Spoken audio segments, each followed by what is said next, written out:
Aloha and welcome to PIPClips, quick tips to enhance your relationships. Last time we talked about tolerance as an important spiritual exercise in growing your self-compassion, growing your connection to your beloveds, and growing that connection with society. This is the SOS of our times: self-other society, self-other spirit, self-other surroundings. Wake up. It is time to pay attention to what matters most, which if you're listening to this, I want to say thank you. That tells me that you care about relational health, and it speaks volumes of your willingness to experiment with your life and do something differently. I am getting an opportunity to grow my tolerance when I recognize that my husband is not me. We are not me.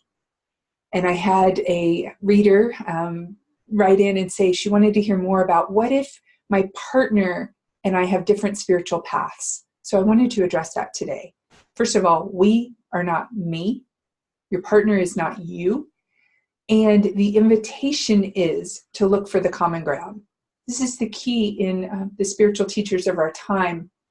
I just had the good fortune of going to the Waimea Ocean Film Festival. It comes through every year. Kids and in-laws and I, we all get very excited about it. We get our passes and go binge on all these films, and they're intense and they're inspiring. And I watched one, I'll briefly mention it. It was about Father Hesburgh. He was the president of Notre Dame University, and he was able to advocate for civil rights and speak to whatever president was in office and invite them forth, even if they shared different beliefs or ideas. He was able to use the dialogue, love it, to build the bridge of connection between two different worlds. And that is what happens even within a marriage, even within a partnership. We are not me. We have to build a bridge of connection. That's the importance of the Imago dialogue, the intentional dialogue, which I speak so freely of, which I'm happy to coach you through. We have to recognize that there is this, oh, I'm looking at my calendar. Isn't this funny? This is what's right here. There's this other island over here, right? This sovereignty of your partner.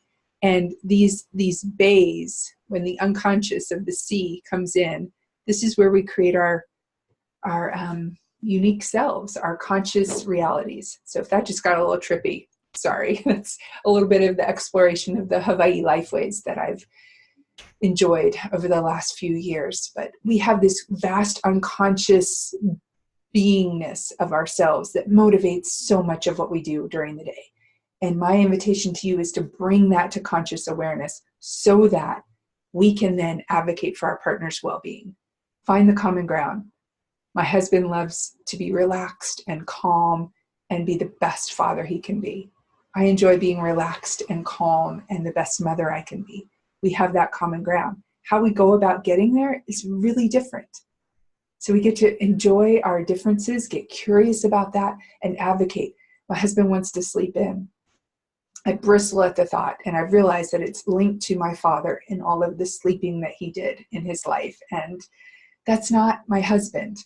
So I have to recognize that they're not the same person. That's the second mantra today is, we are not me, and my husband is not my father, right? So recognize that. We get attracted to our partners to heal that deeper childhood wounding.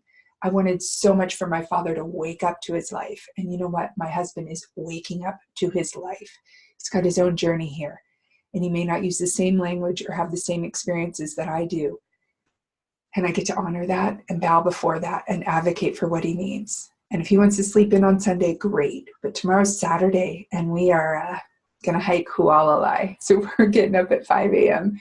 and going on this epic hike to a beautiful place here on the island. So all that said, I'm here to inspire you to really build that tolerance, build that patience, build that kindliness towards your beloved by really recognizing totally different world over here.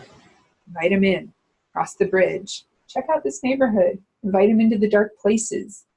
I don't go into the bad neighborhoods of my mind anymore. I have spiritual mentors, I have accountability partners, I have my beloved husband, and I don't live in isolated fear of the contracted ego self anymore. I invite you to let go of that too. We are wounded in relationship, and we can heal in relationship. You matter, and your relationships matter. Thank you for building conscious connections. Aloha and be well.